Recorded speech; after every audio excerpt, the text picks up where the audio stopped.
Ryan. What up? What up, everybody? How you doing? Here in Echo. What's today? Today's Tuesday, right? Happy Tuesday, everybody. Welcome to another edition of Giants Collective. Tonight, being joined by Adriana she's on my far right in the screen, Chris in the middle, and of course, I am the bad diggity Dizzle. I'm worn down from another really shitty Giants season. But we are here, Anthony, visiting family in New York City. He should be with us back on Thursday. If you guys can do us a favor, we always appreciate you tuning in. Do us a favor, hit the thumbs up. It helps out the stream big. Subscribe if you're new. We're up to 6,550 something, so almost at 6,600 subscribers. Really appreciate the support. Check us out wherever you get your podcasts, Apple, Spotify, Amazon, iHeartRadio. If you listen to us on Apple, if you could leave a 5-star review, that would be great. You can also check us out on TikTok and Instagram. The first portion of Giants Collective is brought to us by our friends at SeatGeek right down there. If you want to, you don't even need to check out the Giants, by the way. You can check out any seats. They have like 70 million tickets on there, so you can get any event. You don't just need to do Giants football because, quite frankly, look at that stadium on Sunday. Who the hell wants to go to that? Find something good to go to. Find something you'll enjoy. And when you do it, hit the link in the description. Another promo code Giants Collective 10 to get 10% off your tickets at SeatGeek. So, not a whole lot to discuss. As like I said, we weighing down another disgraceful, pathetic, gross fucking season of Giants football. We've already fired our head coach. We have fired our defensive coordinator. We have fired our assistant D-line coach over seating on a plane. We have Cussin Kafka, who's going to, on Hard Knocks tonight, go, well, guys, that ain't fucking good enough. We weren't good enough, guys. If you don't fucking want to be in this room, then get the fuck out. Okay, Mike, whatever you say. But the Giants lose again.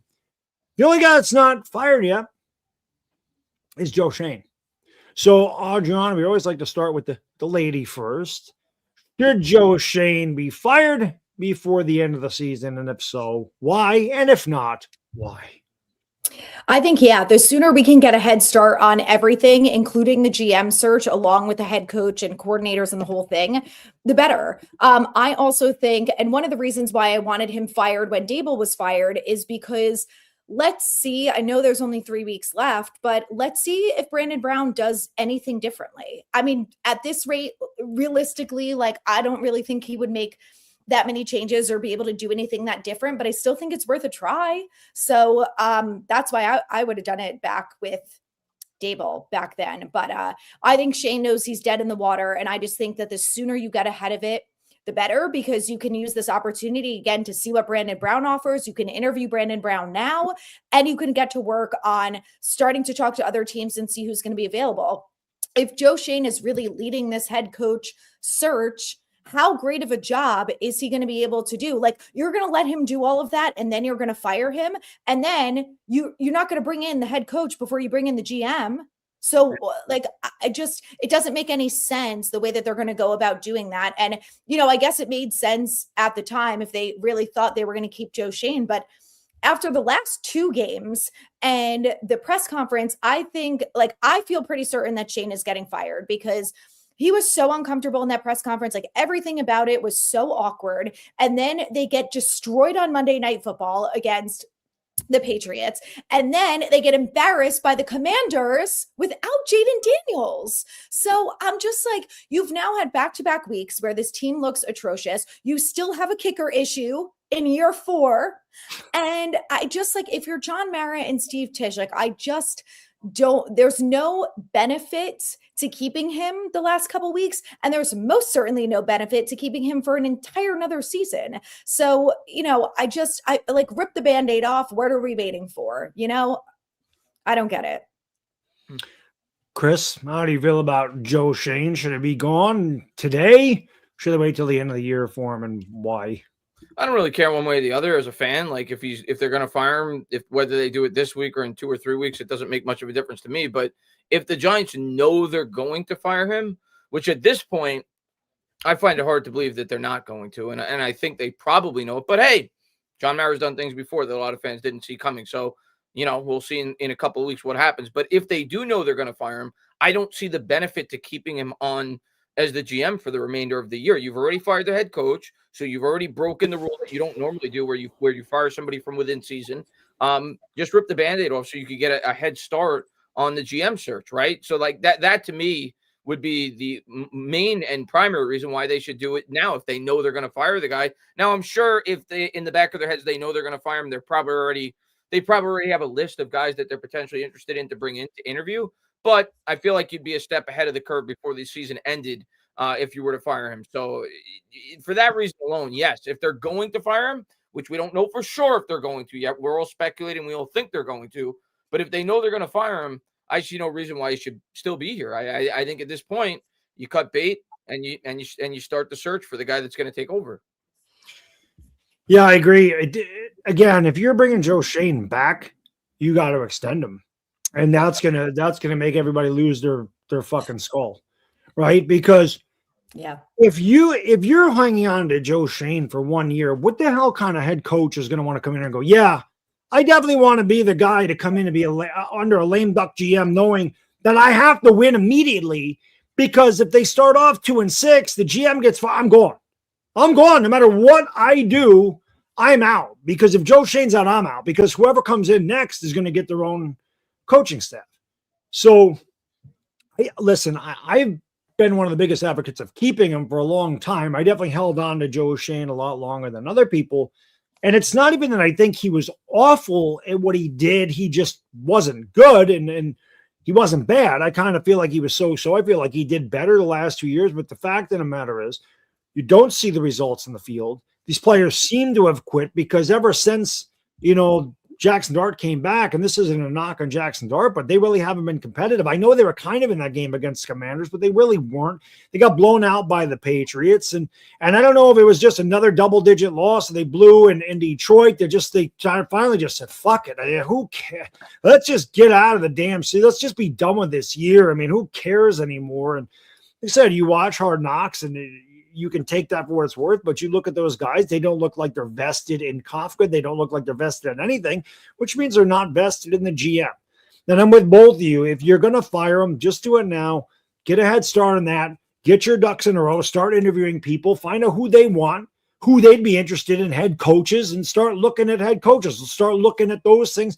Get ahead of it so that if you have your guy, they can start looking at who they want to draft, who they want to bring in for scouts. Don't set them up kind of like they did Joe Schoen, where he came in here at the end of January and he had to go into a immediate, which is crazy because I feel like 2022 is one of his better draft classes, if that makes any sense. And he didn't have time to do it. He just kind of had to fly by the seat of his pants. And while the initial results were good, we all know Evan Neal's ass. But as that has developed, as that draft class has developed, it's not bad. There's a lot of pretty good players in there. Flott's going to have to be re-signed. Talk about not re-signing Wan'Dale Robinson. They gave Kayvon a 5th-year option. Daniel Bellinger's a good 4th-round pick. Micah McFadden, they obviously miss him, especially in the running game. He was a 5th-round pick, so he didn't do bad there. 2023 was a complete miss.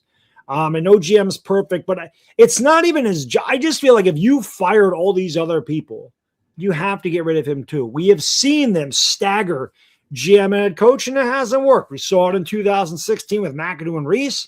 Then they cut ties with both of them. They brought in Shermer. They fired Shermer. They kept Gettleman. They brought in Judge, and they had to fire them both. Why would you make that same mistake again? I just feel like you should start looking for it now. You've got nothing to gain, and you've got nothing to lose this season anyway. So just get rid of them and just move on and, figure it out. And I see Luann's comment, and I think it's fair. Like, everybody's entitled to their opinions. Luann says Joe Schoen isn't a bad GM. No GM is perfect. Stop firing GMs. Just ride it out. This is the problem with Giants fans. No patience. Although we have been bad for a few seasons. Here's my question to you, Luann. In your heart of hearts, and I think there's an argument like Baddog was making 3, 4, 5 weeks ago to keep Joe Schoen. There's been reasons to think the team has improved, even though it may not demonstrate so in terms of team record, right? There's variables that go into that. Injuries, the quarterback, we think we have the franchise quarterback. The offensive line's getting better. The Brian Burns move. You could point to individual moves, but this is my biggest argument for why they need to move on from Joe Schoen. More so than just team performance, because I recognize that there's more that goes into it than just that. When you're thinking long-term like a general manager. This job is never going to be more attractive than it is right now to a potential GM coming in. You're likely going to have a top 2 or 3 pick. You have a quarterback only 1 year into his rookie salary. The salary cap looks good going forward for the next 2 or 3 years. If you keep Schoen, you have no idea what he's going to do to the cap next year, when he will certainly be on the hot seat next year to try to try to preserve his job. So in your heart of hearts, Len, let me ask you this. Do you think that there's not a better potential general manager candidate out there than Joe Schoen? Because if you do, the job's never going to look sweeter than it does right now to a guy from the outside of the organization. So that's my biggest argument why you need to fire him. I by no means do I think he's done a great job. And I'm not gonna miss a wink of sleep if they were to fire him, regardless of whether or not I thought this was a great situation to step into or not. But based off of that alone, and the fact that the team hasn't had the results, I think they have to cut bait. I'll give you more reasons too why Joe Schoen should be fired. This team has gotten progressively worse in the 4 years that he's been here. He had one good year with a roster that wasn't really his in 2022.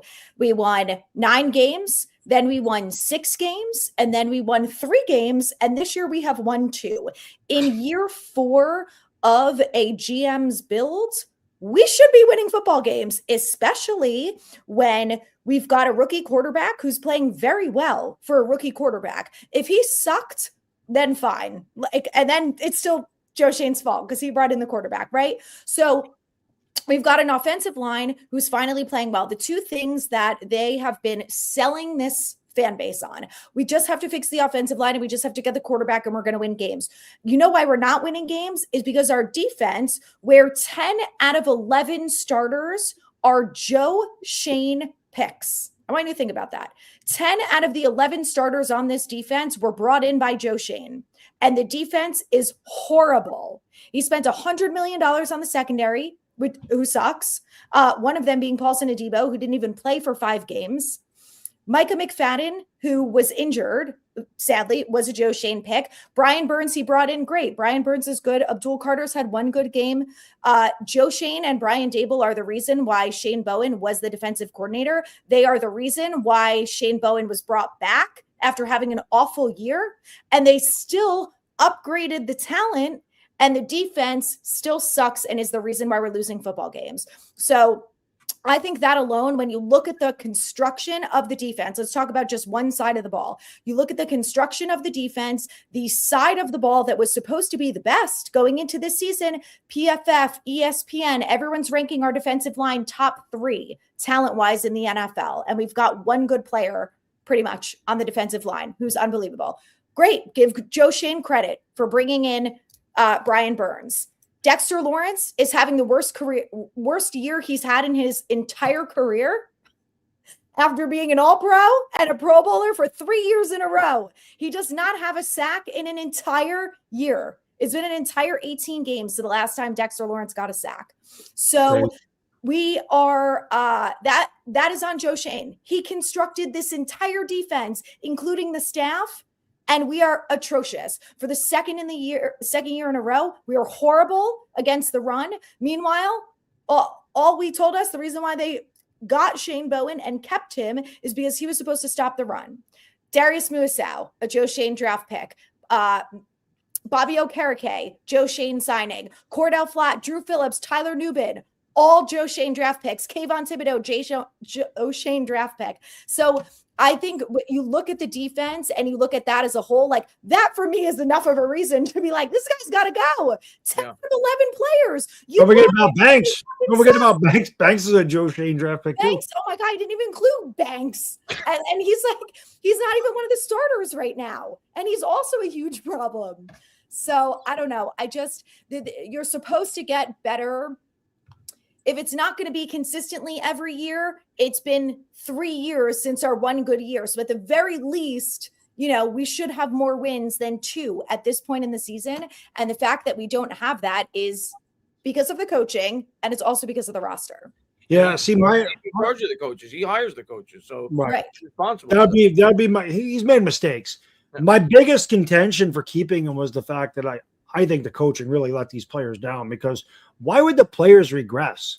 This defense was good. And now you could say Wink Martindale. Now, we weren't the best defense, but I think the difference between the Wink Martindale defense, which still is not good against the run. We have not been good against the run in years. But Wink's defense was opportunistic. They caused turnovers. This defense doesn't cause turnovers at all, ever. Abdul Carter was fantastic this weekend. Let's hope that that's the Abdul Carter we get from here on out, because that's the guy we thought we were getting from day one. That's the guy we expected. By the way, I think it's going to be. I do too, but that was the guy that we were all excited about. So that's a good sign. But watching Banks go down, and again, I think a big part of it, and I can't blame him for this because we had other issues, but losing McKinney really hurt this defense because he was a leader on it, especially in that secondary. That secondary has been lost since McKinney went to Green Bay. But it's hard to argue because, again, Joe Schoen was kind of in a bad spot. They gave up 85 sacks. But Julian Love, too. He let Julian Love walk for $6 million. Like, I get if they didn't want to pay McKinney, but... Yeah, McKinney was a lot. Love, not so much. McKinney Love? Stupid. But it's just, like I said, I think for me, just... You're a bad team. You've been a bad team. You're one of the worst teams. If just you got to blow the whole thing up. You have to do it. The optics of it, again, who wants to come be the head coach under Joe Schoen? What kind of candidates are you going to get? Wouldn't you rather have a bright young GM with a bright future that says, all right, I'm going to handpick my guys, as opposed to, like I said, guys that come in and go, well, I mean, if somebody else offers me a job, do I want the job where I know I'm going to be safe for a few years? If I get in trouble at the beginning of the year, I'm going to have some leeway. Or do I want to be a head coach under a GM that if they failed for the last 3 years, and if they get off their bad start, he's going to be fired, and then at the end of the year, I'm going to be fired, no matter how good of a job I do, because the new GM is going to want his guys. So I just feel like he's got to go. And again, I am not a guy that hates Joe Schoen. Like, there's a lot of people that don't like him, they hate him. I'm not that guy. I just feel like it's for the betterment of the franchise. He has to be fired. And I'm fine with him. The sooner the better. Like you both said. You both said the same thing. Rip the Band-Aid off. Just be done with it. Rip the Band-Aid off. Let the wound heal. And let's start fresh and with everything at one time instead of staggering things, because that definitely has. It's time. He had 4 years. The team. He's had 3 consecutive years of piss poor results.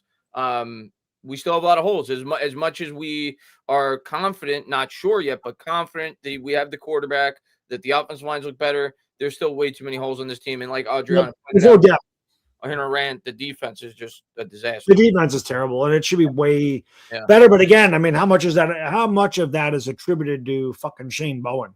Because for some reason, his defense played really well for 3 quarters, and then you can't explain, and they can't tackle for shit. I mean, I don't know what they're taught or how they practice, but these guys can't tackle. Their angles of pursuit are disgraceful. So, again, these guys are players, and they definitely should shoulder some of the blame, but we're not at practice. We don't know what the hell they're teaching them or what kind of techniques they're learning or whatever. We also know the Giants are going to play a lot of people out of position. So, again, you got to wipe the slate clean. You got to press the reset button. We got to start completely fresh in 2026, maybe with the first overall pick in the draft, which somebody's going to want. If that's the case, they're going to want Mendoza. Speaking of not that, us. Not us. Well, we'll get to him in a second. I wanted to talk about Jaxon Dart's performance because he struggled a little bit at the beginning, but he played pretty well in the second half. Chris, what did you take out of his performance on Sunday? Yeah, he played well. I mean, the first half was bad, but as we said in live time, and now people that do all 22 breakdowns are reiterating what we thought initially when we first saw the play, that interception was much more on Jalen Hyatt than it was Jaxon Dart. Mm-hmm. The way that he rounded out the route, it wasn't crisp. So I don't even necessarily put that on him. I thought overall he played well. Were there things that you could criticize? Of course. And the throw to Theo Johnson was a funny one. Yeah, and he just fired it out of bounds. Yeah, and when you look at what JJ McCarthy did the week prior, and the Vikings, I understand fans being like, well, we expected Jaxon Dart to do more than what he did. Although McCarthy's now looked good 2 weeks in a row. He looked good against Dallas too. But we have McCarthy's not better receivers. He does have better receivers. But he played well. Did he play immaculate? No. But when you look at the totality so far, as I pointed out on Twitter this week, 13 touchdowns, 4 interceptions, 7 rushing touchdowns, so 20 total touchdowns in 9 starts, of which he's had Malik Neighbors for like a half of a game.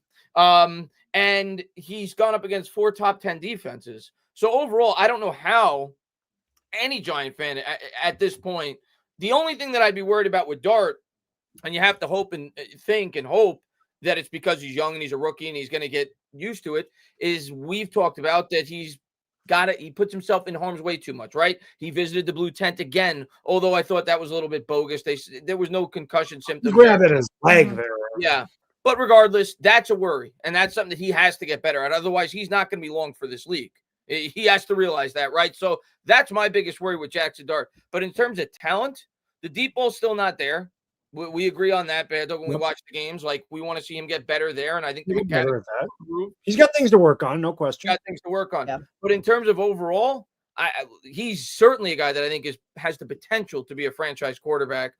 Just 9 starts into his career. So far, if I had to grade Jaxon Dart over the course of his rookie year, when you factor in all the, the no Malik Neighbors, no Scattaboo, no real good wide receiver too. Wandell's played well, but I give him at worst a B+. Like, I think he's had a great rookie year so far, and I think he's going to win Rookie of the Year. Adriana, what do you think about his performance?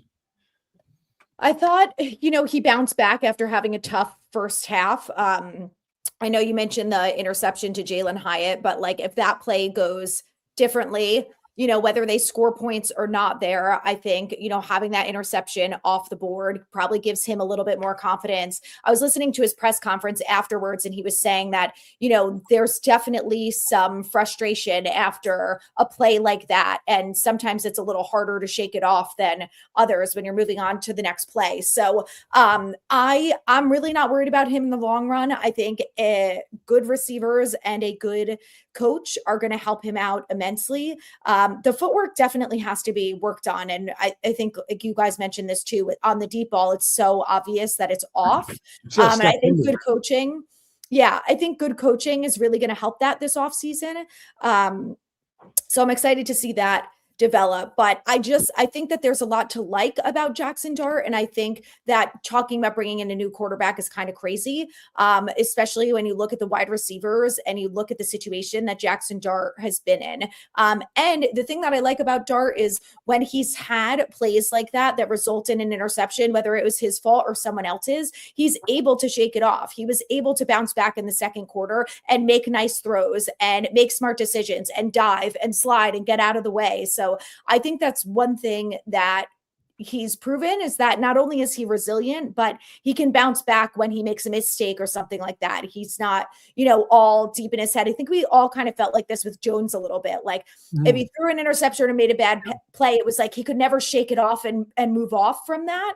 And Dart is definitely not like that, which I think is, you got to have that like goldfish memory. It's funny you bring that up, Adriana, because I completely agree with Daniel Jones. But in his rookie year specifically, I didn't feel that way about Daniel Jones. I felt like Daniel Jones was very similar to Jaxon Dart, almost to a fault, where he made throws. He was too freely with the way that he threw the ball. And then when they brought in Joe Judge, they screwed him up massively. And then he became like a robot, which is the biggest fear that I think we all have. They have to get this head coach right. But I completely agree. Daniel Jones, after year one, yeah, he was a mess mentally, absolute mess. That was always my thing about Daniel Jones was I felt like mentally he was bad. As far as Dart goes, one thing I love about him, I loved right from the beginning, his resiliency. He doesn't let shit get him down. He is a gamer. He has a short memory. He makes a mistake. He doesn't dwell on it. He doesn't feel sorry for himself. He doesn't lose confidence. He goes out there and he just slings it around some more. When he threw that interception, went right on Twitter, I said, of course he's going to throw an interception when Jalen Hyatt doesn't finish his route. I had people tell me, oh, that's on Dart. That was a terrible throw. That throw's late. And then Brian Baldinger comes out and goes, that's a terrible route. And I said, okay, I'll take solace in the fact that I saw the same thing that a guy like Brian Baldinger saw instead of somebody just hating on Jaxon Dart. Okay. Jaxon Dart makes mistakes. He's certainly not perfect. He's a rookie. But again, his resiliency is fantastic. Chris, you mentioned he has 20 total touchdowns. That's pretty amazing. I think he's third in the NFL in touchdowns per game. I'm like behind Stafford, and I forgot the other guy, maybe Josh Allen. Those are pretty good names, right? Those are 2 MVP candidates, and he's right there. And think about the fucking touchdowns that are dropped. Darius Slayton. I mean, how many touchdowns did Theo John? Seriously, he must have had 4 or 5 touchdowns dropped this year. Yeah. And then I have other people telling me, saying, oh, the ball was underthrown. Are you out of your fucking mind? The ball hit him in the damn hands. Catch it. And then, of course, as usual, he misses a throw, and then, oh, I'm hurt. Your fucking ego's hurt. It's bullshit. So not only does he not have his number one receiver, Wandale's been very good this year. Wandale's been great. He's been very good, if not great. Slayton has totally let him down. I think Theo has gotten a lot better at not dropping. Well, he still has drop problems, but he's way better, and he is definitely a weapon. And I feel like him and Dart going forward could be really good together. Especially when Neighbors is in the lineup. Right, I was just saying, you get a healthy Neighbors back, you get Scadaboo back. Again, this is a guy that has now lost his head coach. He lost Scadaboo. The Tyrone Tracy was hurt earlier in the year. You lost, Neighbors. Like I said, he played with him for a half. Slayton's missed a couple games, but when Slayton's out there, he's terrible. Jalen Hyatt is as useless as a fucking screen door in a submarine. I mean, what is he even there for? Right? Every time we're like, why doesn't he play? And then he plays. You're like, what the fuck is he in there for? He's awful. People are like, why don't you trade him? Because who wants that in their team? No, he doesn't even try. Like, he doesn't fight for the ball. He's soft. That's his biggest problem. In the NFL, you have to catch some contested freaking throws, man. It's the NFL. You got to get yourself open. You have to fight for the ball. The best thing he did was chase the guy down after 55 yards and tackle him. But I think Bobby Skinner put it on Twitter. The Giants have thrown 9 interceptions all year. 3 of them are targeting Jalen Hyatt, and they've targeted Jalen Hyatt 14 times. That's crazy. So almost 20%. It's more than 20% of the passes thrown to Jalen Hyatt are intercepted. That's insane. It's probably not a quarterback issue when you're looking at that. So I love Dart, man. The thing I'm personally, and of course we all like the attitude, but the thing that I like most about Dart was Daniel Jones's biggest weakness, and that's the pocket awareness. We talk about how much better the offensive line has looked this year, and they have. But Dart has a lot to do with that. The way that Dart's feel in the pocket, his ability to extend plays, it's impressive, especially for a rookie. So that to me is by far his best attribute. So as a rookie, now maybe he'll get better with the deep ball, like we said, with mechanics and things like that. But his pocket awareness, which is a huge thing, and his ability to extend plays and keep his eyes upfield, that to me is what stands out more than anything else with Jaxon Dart. And I think there's a lot to build off with that. Off script, he's great, and we called it during the game. There was 2 defensive holding penalties because Jaxon Dart's ability to extend plays. It's harder for those guys in the secondary to cover, 4, 5, 6 seconds when a quarterback's able to escape in the pocket and buy himself time and buy his receivers time. You're more likely going to have somebody grabbing or holding, and that's an automatic first down. So we got 2 first downs because of Jaxon Dart's ability to extend the plays. But like everybody said, our biggest concern about Jaxon Dart isn't the deep ball. That's something you can work on. You can work on mechanics. His attitude is perfect. His confidence is great. He's got to protect himself, though. I think after the Bears game, when they fucking totally missed that he had a concussion and put him the hell back out there, now every time he falls down on the ground, hey, you got to go to the blue tent. You got to go to the blue tent. Yeah. It's fine. But I feel like he got better in that game. He did slide a couple times. I don't know what the hell that play was on the goal line. When it looked on that play, Baddog, he slid. I know, but what was that play? Somebody was like, that was a pass. I'm like, that didn't look like a pass. That looked like he was fake pitching it and running it. If you're going to run a quarterback draw down there, you need to space the field out. Yeah. 5 wide, and then why would you run that play? What was that? Unless it was a busted play, but it didn't look like it. Supposedly, Kafka was asked about it, and I think so was Dart, and they basically both said that I think it was an RPO, and Dart, I guess, as soon as he got the ball, didn't like what he saw, so he tried to run it. I think what they said was it was supposed to be thrown to a certain person, and I'm wondering if it was like the call was to Jalen Hyatt, and he was like, "Oh fuck, no, I'm not doing that." So I'm just going to like I don't remember. There was a tight end, a wide receiver, and Tyrone Tracy. That was all I saw. There maybe 2 tight ends were out there, but yeah, I hope they were smart enough not to put Hyatt out there, but you never know. Yeah. He shouldn't see another snap as a Giant, Jalen Hyatt. No, he shouldn't. Yeah. He should go flip burgers with Evan Neal. That's what he should do. And speaking of Jaxon Dart, we won't touch on this subject too long as I get to the chat here in a second. But when we did this show, the 3 of us did this show Sunday after the game, the post game. There was a lot of talk about the Giants taking Fernando Mendoza. Now, I don't know why on God's green earth this has even become a topic, because what are you seeing in Jaxon Dart And by the way, Baddog, it's not just a topic here. I was listening to WFAN like 3 days ago driving, and they were many men good in 25 years. Yeah. Yeah. They weren't necessarily advocating for it, but they were talking about it as if it was a viable option. Yeah. What do you think, Adrian? I mean, that's just that has been a subject of New York Sports Talk Radio, and I don't get it. I think it's absurd. Like, there's so many issues with this football team that to walk away and be like, we should get a new quarterback that's going to fix it is crazy. And I'm not saying that Jaxon Dart is the franchise quarterback. I think it's way too early to tell that. But I think from what we've seen out of Jaxon Dart in the NFL, I think there's a lot to like. Yes, there are things that he needs to be improved upon, but I think it's not enough to be like, well, he's a bust and we should get someone else in here to try and like compete with him. Like we have Jameis Winston, they can bring in someone else. We are not in a position or in the right move to be like, yeah, we should just get rid of Jaxon Dart after 1 year. The thing that we have all seen year after year when it comes to the draft is that whether it's a quarterback or not, there's basically a 50-50% chance that player is going to succeed in the NFL. Evan Neal was the guy, Kayvon Thibodeau, the guy, all going to be the next Micah Parsons, going to be the next Rashawn Slater. And look how those things worked out. They were top picks across the board. Everyone said these guys are all going to succeed. They're going to be the best, blah, blah, blah, blah.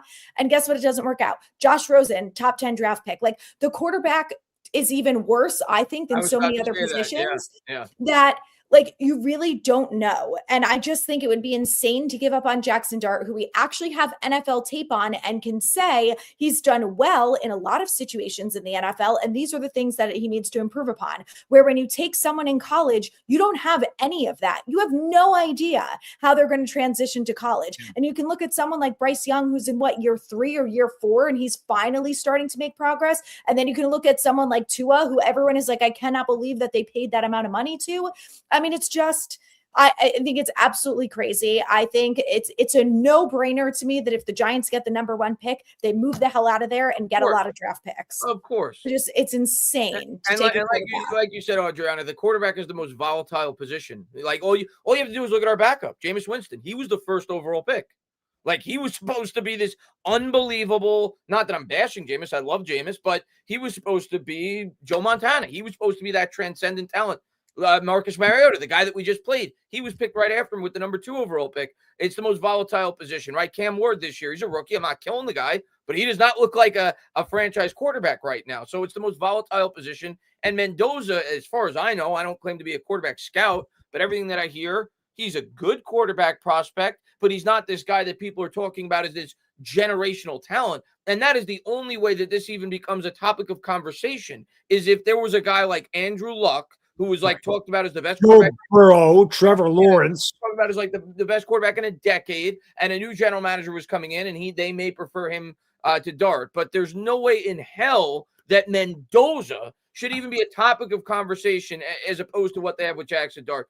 Jaxon Dart is going to be a reason why a good GM wants to come here, because they're going to look at it like, okay, they potentially, I'm going to continue to use the word potentially because he's still only 1 year in, but they potentially have the quarterback position solved. That is the biggest piece for a general manager to build a good football team. And I get the first pick, and I could trade back and get a ton of assets. There is no doubt that is the only move, if they have the first pick, that the general manager should even be thinking about. He needs to trade out of that pick. Now, we don't know if we're going to get the first pick. As bad as the Giants are. We have the Raiders. They're not beating the Vikings, though. I'll tell you that. No, we got the Raiders. They might very well beat the Raiders. But that's the tank bowl. Yeah, but if they have the first pick, there's not even an option here. I don't care who the general manager. If a general manager came in and said, I want to draft Mendoza, he's my guy. Okay, it was nice interviewing you. You're not going to get the job. Right. Like, period. Like, not that I'm forcing Jaxon Dart on him. I just feel like it's common sense at this point. Jaxon Dart is a proven commodity. He's a guy that shows that he has potential at the NFL level. You don't know what you're going to get with Mendoza. As Adriana said, it's a volatile position. See what you got. Continue to build the team. There's no reason to stamp yourself to a quarterback right now if you're a new GM. Roll with Jaxon Dart for a year or two. Continue to build up the football team. And if Dart's the guy, you roll with him. If not, then you draft your quarterback. I'm going to put it this way, and then we'll get to the chat. Very simply put, is Jaxon Dart the reason the Giants are losing football games? No. So why would you replace a guy that's not a problem and is part of the solution? That's my big. That's what just doesn't make any sense. You have issues. You haven't stopped the run in 5 years. Your secondary is not good and has no depth. We don't have a fucking guy that can kick a football, okay? I mean, you might as well put Charlie Brown out there at this point, try to kick a damn football. So Jaxon Dart is not part of the problem. He's part of the solution. So why would you replace that and leave all those other holes open when you could legitimately trade that to somebody else and get tons of draft capital and fill some of these spots? And like you said, Chris, it's perfect situation for a new GM. I'm going to come in. I'm going to build up around this kid. And if he's not good in 2 years or he's got concussion issues or something else, I can sit back and go, that's not my guy. Yeah. That's not my guy. I came in there to try to build around your guy. Now let me have a shot at my guy. It gives him job security. Now, it didn't work this year with Daboll at all because Daboll just was got off. And because Shane didn't do a good enough job building up the roster over the course of the last 3 years. Correct. But he did a good job of the line, but we all know this year they took a major swing of the defense. Yeah. I've been an advocate even after the draft saying they're going to take a major swing of the offense. And I do think whoever the GM is will do that. But the major swing of the offense is not your quarterback. Again, we won't say he's a franchise guy yet, but he's certainly not the reason the Giants are losing games. And he is a big reason why we are even in contention to win these games. Outside of the Patriots game, he was not good, but he's a rookie. He's had one really bad game, and that was against New England. He had a bad half against Washington, but I felt like he had 175 yards and 2 passing touchdowns. Should have had 210 and 3 passing touchdowns if our fucking receiver could catch, our $36 million receiver could fucking catch the football. Darius Slayton has more drops in his career than touchdowns. That's a goddamn problem. That's a problem. So Dart's not the problem. So with that said, that's the end of the first portion. Giants Collective, of course, is always brought to you by our friends at SeatGeek. Let's hear from them. 80 seconds back after this with your questions. What's going on, guys and gals? You looking for a fun activity? You want to get out of the house? You need something to do? Are you looking for a great gift idea? Well, if so, look no farther than the sponsor of Giants Collective, which is SeatGeek. With over 35 million downloads, SeatGeek is the #1 rated ticketing app. There's more than 70,000 events listed on SeatGeek, including concerts, sports, festivals, and more. Giants season is underway. And say you want to check out Jaden Daniels and the Washington Commanders at MetLife Stadium? Well, it's easy. Just go to SeatGeek, scroll around, look for the tickets that you want, and SeatGeek's going to have your back. Each ticket is rated on a scale of 1 to 10, so you know you're getting a good deal. Look for the green dots. That's good. The red dots, well, it's not so good. Plus, every ticket is backed by their buyer guarantee. And of course, I have a code for you guys. You can use the code Giants Collective for 10% off your next set of tickets at SeatGeek. That's 10% off any tickets with the promo code Giants Collective. Make sure you click that link in the description to download the app and have the code automatically added to your account so you can use it later. Thank you, SeatGeek, for sponsoring Giants Collective, and let's go Giants! That's right. Don't forget, that doesn't just apply to Giants games. That applies to anything you want on SeatGeek. Just use that promo code Giants Collective 10 to get the 10% off. And obviously, there's no more Jaden Daniels. He's been shut down for the year, and we didn't play him. But Marcus Mariota still tore us a new ass because our defense is complete ass. So, but check out SeatGeek. They do have great deals, and obviously, you can get really good tickets to any event, sports, con, whatever you're looking to do. The Q&A portion is brought to us by our friends at Sleeper. Of course, Sleeper is the fastest growing app out there with almost 11 million users. Check out Sleeper. You can play daily fantasy contests, college football, college basketball, NBA, and a whole lot more. You can make entries within 30 seconds and do them for as little as $1 an entry, plus score up to 1,000 times your cash. Enter the promo code HMA to get a 100% match deposit bonus on your first deposit up to $100. And on top of that, if you don't have a Sleeper account, want to try it out for free, all you got to do is use our link in the description, open a brand new Sleeper account. They give you $20 to try it out. No deposit, no credit card, no debit card, nothing. You really just have to click our link and open an account, and they're going to give you $20. And you're going to love it. It is a lot of fun, especially for a guy like me who really blows at picking football games and the NFL. Although I said before the game, Chris, I'm not good at that. But when the Giants are favored, you should always take the money line against them because they never, ever cover. It's one thing I always get right. Just bet against the Giants, guys. You'll win. That's amazingly bad, though. I think we're going to be favored again against the Raiders. Oh, and that one they might actually win. That's a terrible game. They shouldn't even play. You know what? They should just both forfeit and we should tie. That'd be perfect. Yes. Right? That should be it. The problem is our quarterback is way better than whoever the hell they're trotting out there. It doesn't. If we were to tie, though, the Titans would jump us, right? Because they would have, yes, assuming they lose out, they would jump us. Yeah. I don't know. That's gonna be well. Remember, the Saints are on a roll because they just won because the Titans and Saints play the same week the Giants and Raiders do. So we need the Titans to win because the Yes. Saints have what, 4 wins? Yeah.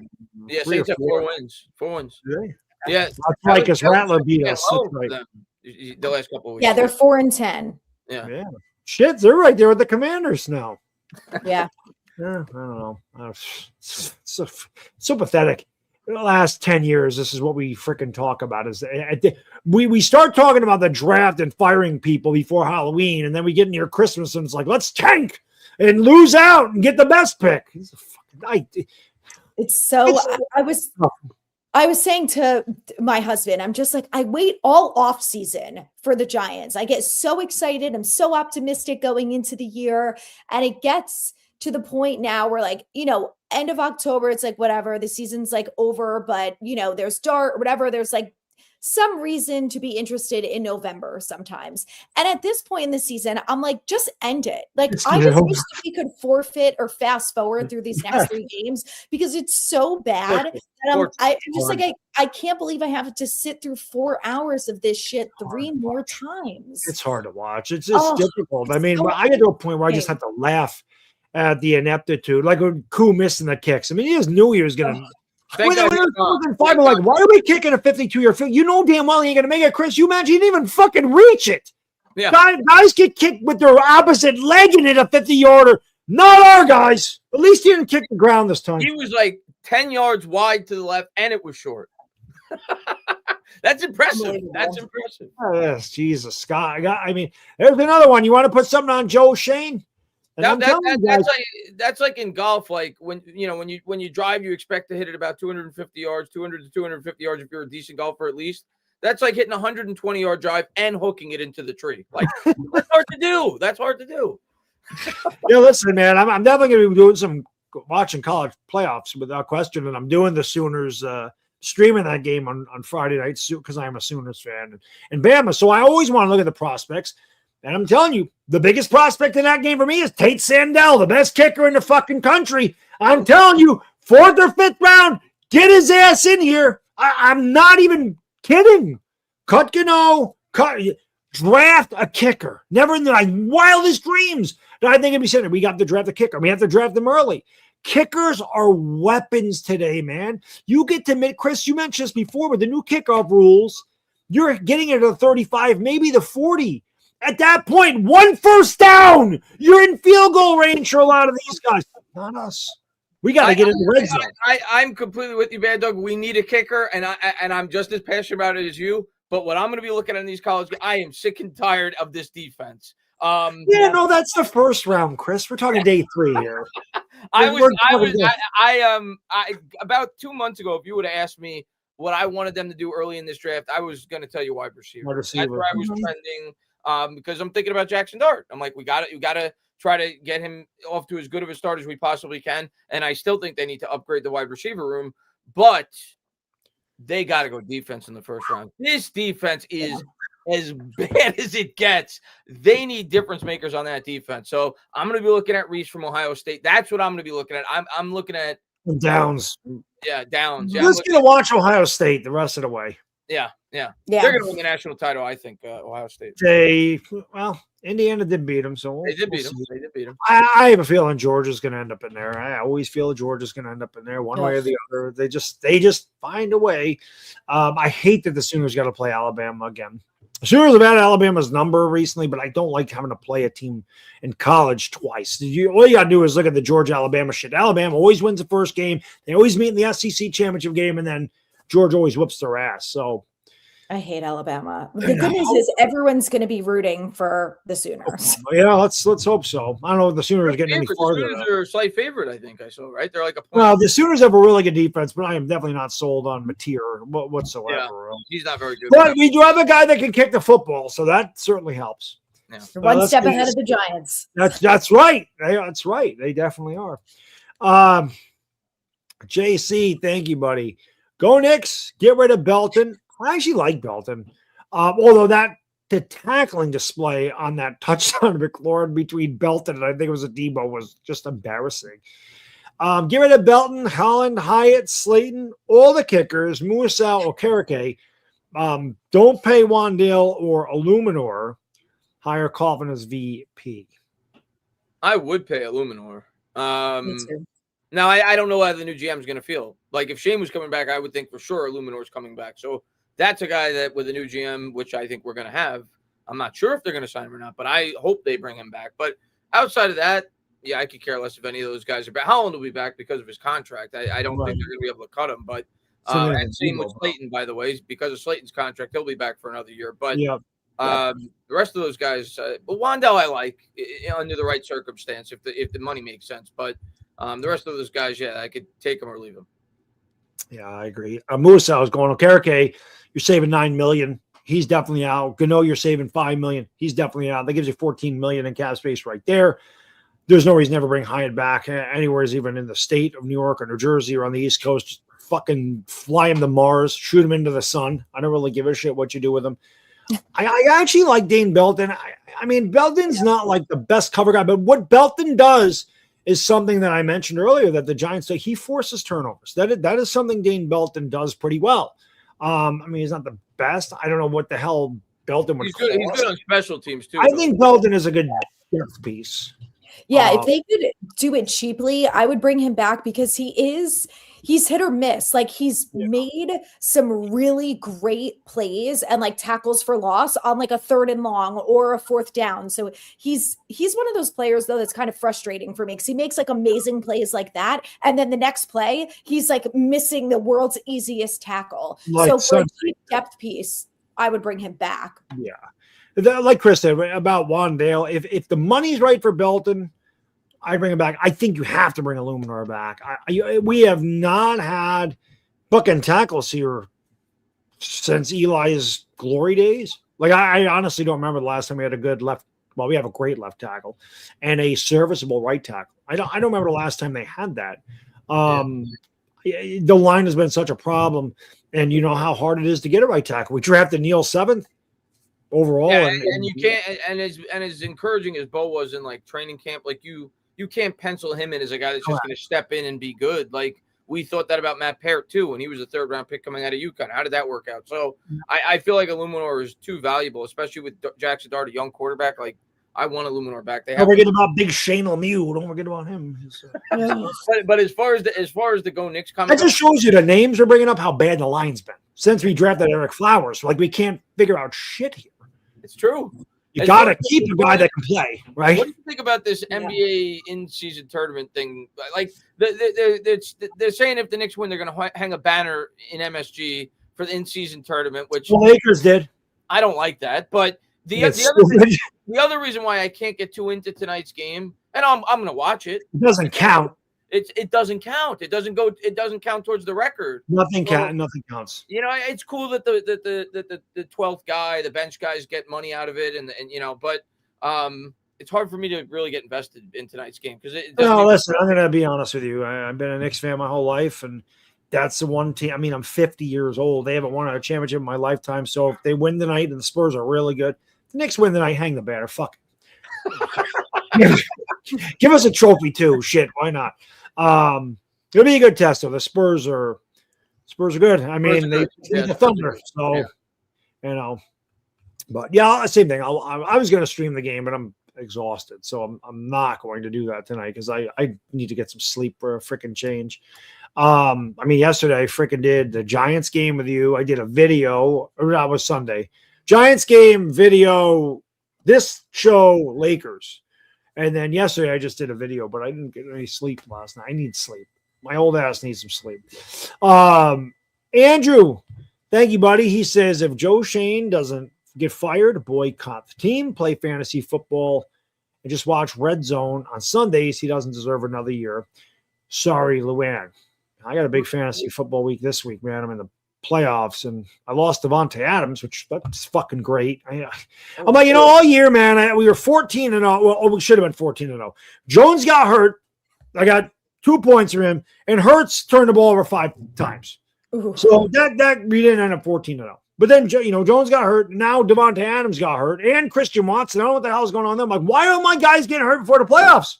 Nobody can beat us in the regular season. Now everybody's got to get hurt. What the fuck? Bad luck.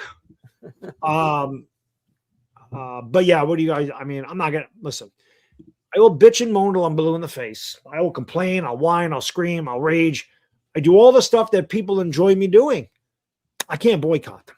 I love them too much. I'm sick. And I'm too set in my ways now. I cannot. I'm not gonna boycott. I could not go through a week without watching the Giants. I can't do it. It's stupid. If we were gonna boycott them, we would have boycotted them 3-4 years ago. It's been true for a while, like the Joe Judge thing with the quarterback sneak. Like, so luckily that was the last game of the year. I'm not gonna boycott them. If they were to bring back Joe Schoen, which they're not, I'm like 95% sure they're gonna fire him. But if they were to bring back Joe Schoen, the way I would rationalize it in my head would be, okay, they don't want to disrupt they don't want to screw up Jaxon Dart the same way that they screwed up Daniel Jones. That would be the only logical reason why they would bring him back. But if they bring him back or they don't, I'm still going to be a Giants fan. I'm still going to watch the games. I'm not going to boycott the team. But luckily I think it was Andrew that donated. I don't think he has to worry about leaving Giants fanhood. You're going to be stuck with us miserable probably for the next 50 years because they are going to fire Joe Schoen, and we will have a new general manager next year. Yep. That's why I'm still watching the games now. Even if as much as I didn't want to watch, I just could never. I have to know what's going on. I have to see it with my own 2 eyes, which is an unfortunate disease, but I can't stop it. Yeah. But to me, it's one thing if they keep Joe Schoen for 2026. It's another thing if they extend him. They'd have to do one more year of him. Yeah. If they extend him. But they'd have to. If you're bringing him back, you have to extend them. That's the thing, right? Because if I think it was Baddog said, what head coach is going to want to come here? Do you think Mike McCarthy's going to be like, take me? If Joe Schoen only has 1 year left on his deal, he's going to say, well, if the team struggles next year, I'm going to be fired and looking for another job because you're going to fire the general manager. So if Shane's coming back, I think you have to extend him. But luckily, Adriana, I don't think you have to worry about it because I think they're going to fire him. I do too. Yeah. And I said this, my boycott, and I said this after I'm pretty sure it was after the Patriots game. You're not seeing me wear Giants stuff the rest of the year. It's not happening. That's my boycott. I'm not wearing the gear. Still watching the game, still doing the shows, still doing the post game, still do the games. I might follow you on that. Still covering, but I'm not wearing any Giants stuff. That's as far as my boycott goes. Is that I don't wear it to the gym. I don't wear it to work. Nothing. It's my Yankee hat and whatever, a polo shirt at work and whatever. It's, tank top, whatever, but a different jacket, no Giants jacket, no Giants hoodie, no nothing. That's as far as my boycott goes. Stupid Giants. I love them with all my heart. They pissed me off to no end, man. It's ridiculous. NYG31, thank you, buddy. Why Joe Schoen let McKinney go? It pissed me off. They let McKinney go because he was $17 million a year. Safety is a luxury position, and the offensive line gave up 85 sacks a year before.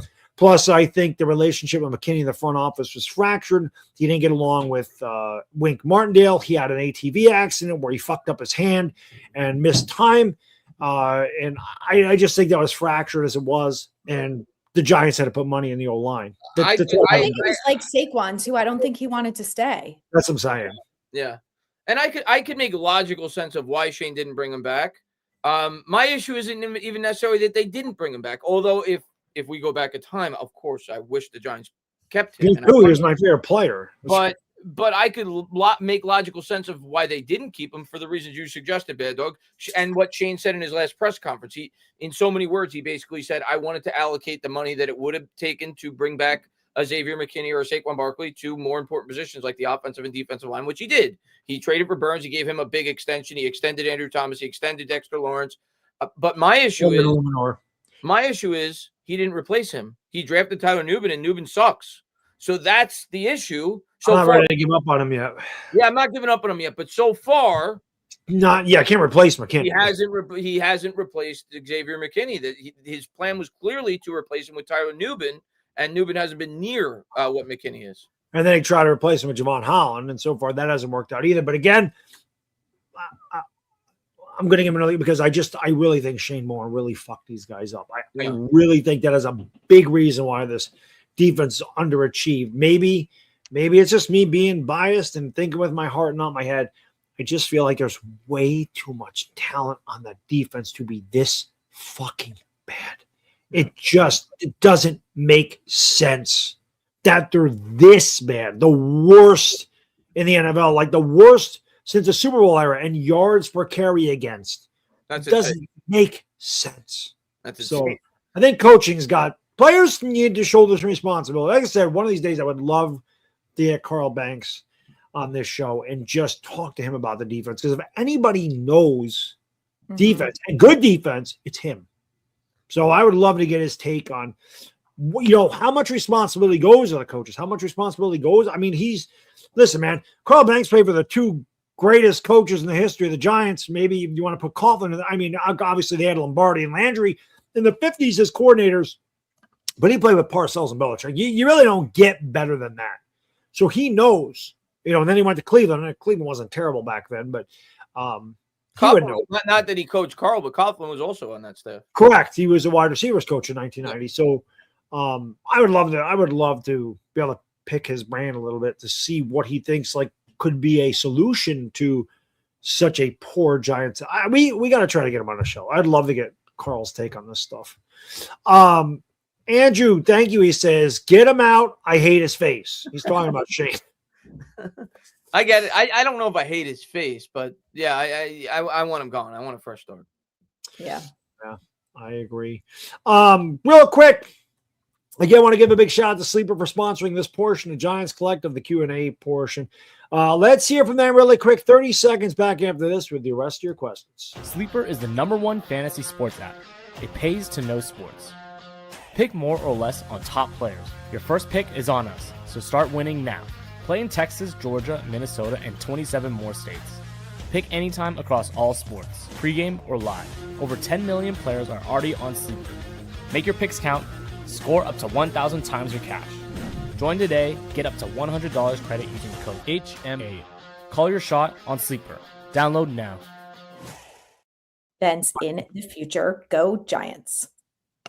And don't forget, on top of the 100% match positive bonus, click the link in the description, guys and girls. If you don't have a Sleeper account, click our link. Use that link. Open a brand new Sleeper account to give you $20. No questions asked. No deposit, no credit card, no debit card. No nothing. Just click the link. Open an account. Get $20. Try it out. You're going to enjoy it. And if you like it, you're still eligible for the 100% match deposit bonus if you want to make a deposit. Terms and conditions apply. Have fun. Win cash. Test your sports knowledge. It's Sleeper. I'm gonna message because he messaged me a couple of weeks ago, Carl. I'm gonna message Carl this week. We're gonna get him on the show. He'll be on the show within 2 or 3 weeks. I'm gonna reach out to him, and then we just sit back and listen. Kind of like when you and I will let him talk for the hour. Chris and I talked to Carl Banks. I remember it was after the Jets when Tommy DeVito was 2 years ago because Tommy DeVito they just handed off every time. Chris and I thought we'll get him for 15 minutes. 20 minutes. That'll be awesome. He talked to us for over an hour and a half. Yeah, it was great. So it's just fun to just sit back. Like I said, just ask him and just sit back and listen because Carl forgot more football than any of us will ever know. So, which is why when people disrespect him on Twitter, I'll never figure it out. But I'm like, you got to be young because you don't understand how good he was. There is nothing that annoys me more than when I go on Twitter and I see Giants fans attacking Carl Banks. I don't get it. There is nothing that annoys me more than that.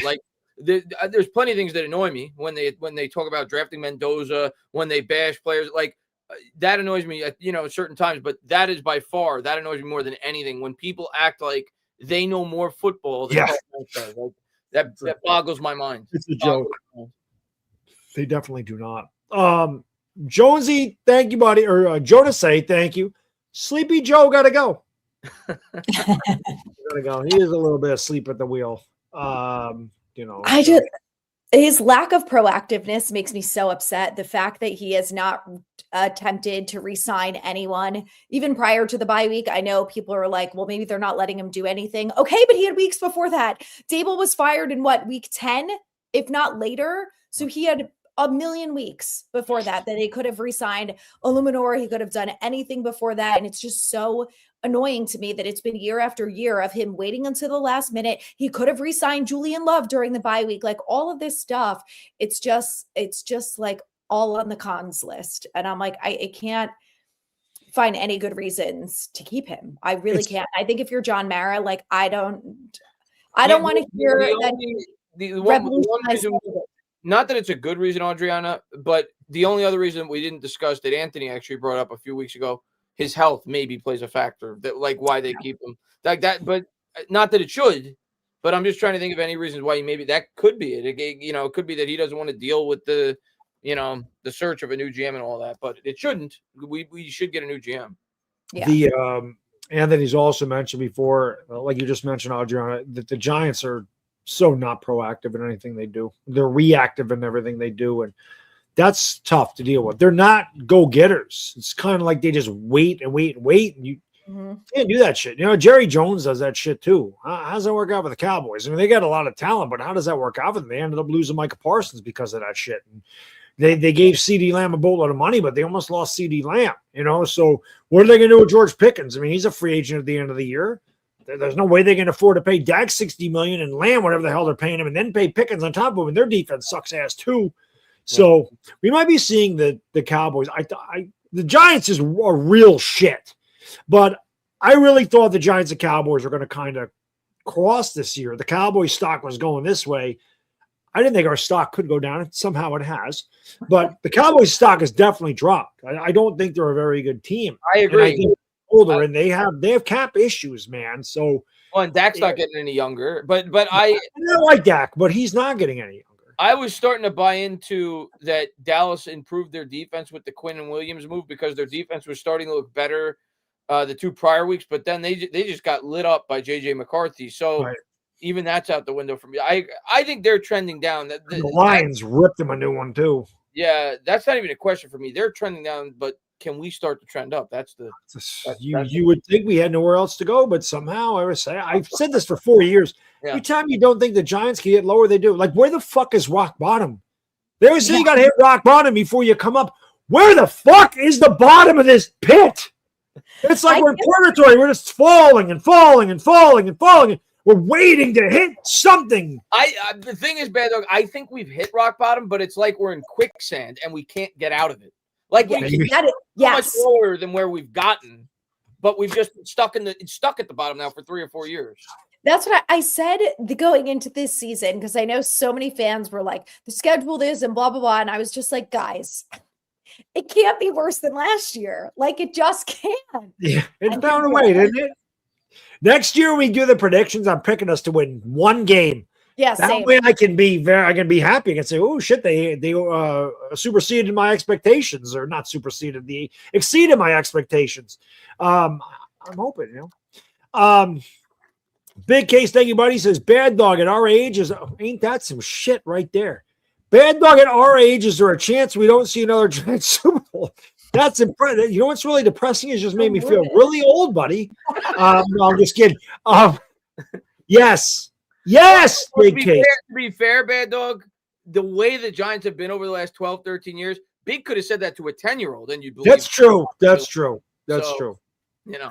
I'm just kidding, Big Case. Yes, I do think eventually we can't. But listen, I'm only halfway home. I'm living to be 100. So they don't win another 50 years. It is what it is. But I don't plan on going anywhere anytime soon, buddy. And I hope you don't either.